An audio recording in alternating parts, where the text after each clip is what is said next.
देशी कोंबड्या आणि पाळीव पक्षी नष्ट करण्याची पशुसंवर्धन विभागाची कारवाई सुरू।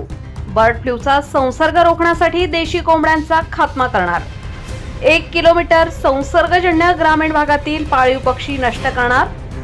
देशी कोंबड्यांना नुकसान भरपाई कमी असल्याने आदिवासींमध्ये नाराजी।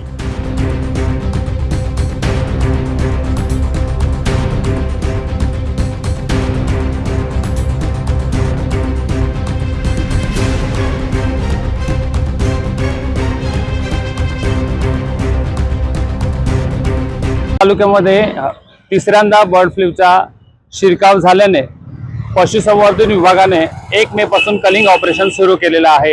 या 5 दिवसामध्ये 2,23,000 कुक्कुट पक्षी, 8 लाखांच्या वर अंडी आणि 21.22 मेट्रिक टन पशुखाद्य नष्ट केलेलं आहे। या 5 दिवसानंतर आता कलिंग ऑपरेशन ग्रामीण भागामध्ये सुरू करणार असल्याची प्रतिक्रिया पशुसंवर्धन विभागाचे सह आयुक्त डॉक्टर समीर काजी यांनी दिलेली आहे।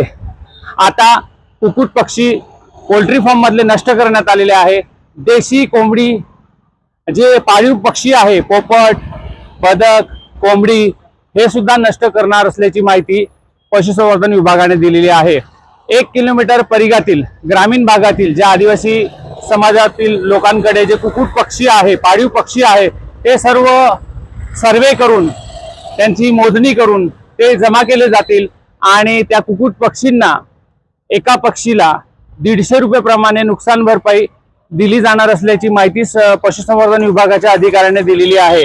पण हा जो नुकसान आहे हे आदिवासी समाजाचा कुक्कुटपालन हा प्रमुख व्यवसाय आहे। शेती सह कुक्कुटपालन ते करत असतात आणि एक देशी कोंबडा हा 500 ते 700 रुपयाला बाजारात विकला जातो आणि तो पशुसंवर्धन विभाग तो जमा करणार आहे आणि त्याला नुकसान भरपाई केवळ 150 रुपये देणार आहे। त्यामुळे आदिवासींमध्ये काही प्रमाणामध्ये थोडा नाराजीचा सूर आहे। नुकसान भरपाई ही कमी मिळत आहे, वाढवून मिळावी अशी मागणी देखील ग्रामीण भागातील लोकांनी केलेली आहे। देशी कोंबडींवरती बर्ड फ्लू नाही तर पक्षी का जमा करतायत असा देखील प्रश्न या ग्रामीण भागातील आदिवासी जनतेने विचारलेला आहे। परंतु पशुसंवर्धन विभागाने कंटेनमेंट झोन जो 1 किलोमीटर परिसरातील सर्वच पक्षी नष्ट करण्याचे आदेश वरून आल्याने ते नष्ट करण्यात जाणार असल्याची माहिती डॉक्टर समीर काजी सहआयुक्त नवापूर यांनी दिलेली आहे। आता आपण बघू शकतो पशुसंवर्धन विभागाचे अधिकारी आणि ग्रामीण भागातील आदिवासींमध्ये देशी पक्षी नष्ट करण्यामध्ये संघर्ष देखील पाहायला मिळू शकतो, कारण की नुकसान भरपाईच्या याच्यावरनं मोठा वाद निर्माण झालेला आहे। आता यातनं कशा पद्धतीने मार्ग काढतात हे पाहणं नक्कीच महत्त्वाचं ठरणार आहे। Nilesh Patil, Navapur express news, Navapur.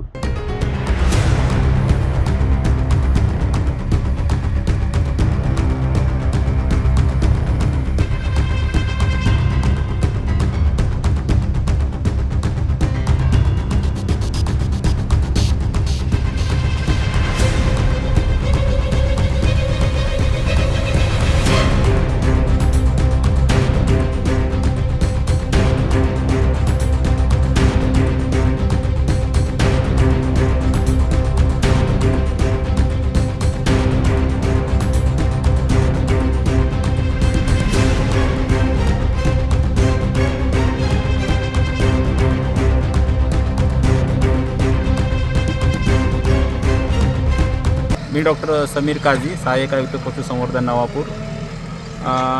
गेल्या काही दिवसामध्ये बर्ड फ्लूच्या आउटब्रेकनंतर आपण कलिंग ऑपरेशन सुरू केलेलं आहे 1 किलोमीटर रेडियसच्या अंतर्गत।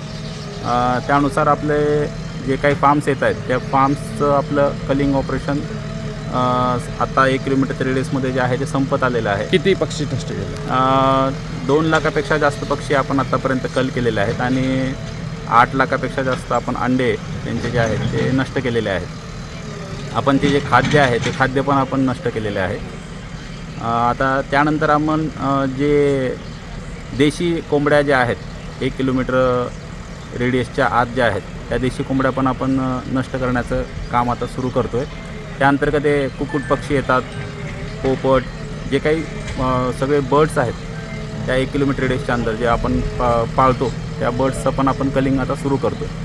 सर, जर तुम्ही देशी कोंबडी नष्ट करणार आहात तर त्याला अनुदान कसं देणार आहात? त्यासाठी 150 रुपये प्रति पक्षी असं अनुदान. आणि अंड्यांना, देशी अंड्यांना? अंड्यांचं 4 रुपये प्रति अंडे असे आहे अनुदान. बरं. ही कलिंग प्रोसेस कधीपासून सुरू करणार आहात तुम्ही? आपण आजपासून सुरू करतोय. आज दिनांक 6 मे पासून आपण चालू करतो. किती पक्षी आहेत सर परिसरामध्ये देशी? आपण आज ॲक्च्युली सर्वे पण करणार आहेत. सायमल्टेनियसली सर्वेसोबत आपण कलिंग पण चालू करणार आहेत. ज्या भागामध्ये 1 किलोमीटर रेडियसमध्ये जेवढे काही पक्षी येत आहेत, देशी कोंबड्या येतात, ते आपण नष्ट करणार. त्यांना तात्काळ आपण लगेच कॉम्पन्सेशन पण देणार आहोत.